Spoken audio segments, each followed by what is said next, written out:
style ses bras, si c'est quelqu'un qui parle avec les bras comme ça, voilà, comme moi depuis tout à l'heure, je fais du vent, tout ça. Ça va exprimer une personnalité. Si c'est quelqu'un qui a les épaules basses comme ça, avec les bras comme ça tout le temps, ça va en exprimer une autre. Donc, le gars aigri, ça va plutôt être un personnage fermé, comme son visage, il va avoir plutôt les épaules comme ça, je l'imagine, ouais, peut-être même voûté, il est vieux en plus. On peut peut-être partir comme ça vers un personnage. Je crois que les filles, c'est ce que vous avez dit, c'était qu'il était plus ou moins bossu, hein, ce que vous avez dit. Ouais. Voilà. Donc le fait de le faire voûter, après c'est un personnage qui a pu évoluer, il peut s'éveiller, hein, il peut s'élever un petit peu, il va garder cette caractéristique-là, mais un personnage qui est comme ça, si vraiment il a l'air abattu, si le personnage voûté il est comme ça, il ne va pas donner la même sensation, il reste vieux, il a sa canne, est-ce qu'on lui met une canne? Vous avez évoqué ça, je crois que vous avez dit qu'il avait une canne. Il y a une canne? On lui met une canne.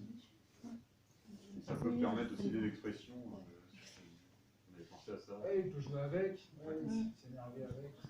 C'est bien de mettre des éléments.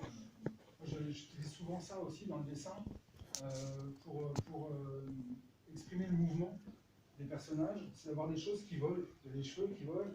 Quand on a les cheveux au vent, une robe, une veste, quelqu'un qui court, hop, et puis on fait la veste relevée comme ça, et puis on va tout de suite voir qui court, comprendre qui court. Parce que la difficulté en bande dessinée, c'est d'exprimer parfois le mouvement ou des actions, même beaucoup d'actions, mais avec des images figées.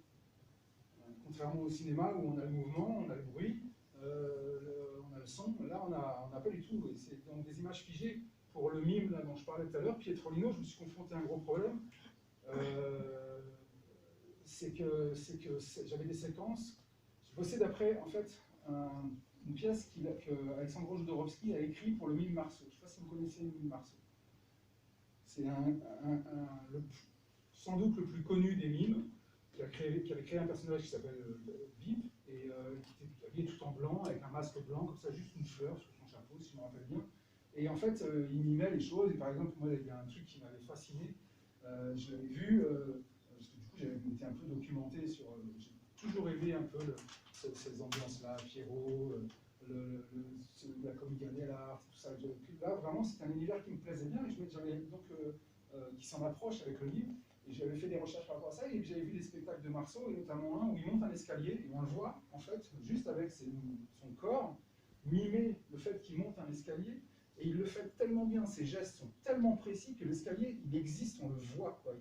Il est vraiment physique, je suis sûr qu'on aurait pu mesurer ses pas, il n'y en avait pas un qui faisait un millimètre de différence avec l'autre, les marches, les distances existaient vraiment, et on le voyait monter son escalier comme ça, alors que l'escalier, il n'y avait rien, il était tout seul sur scène.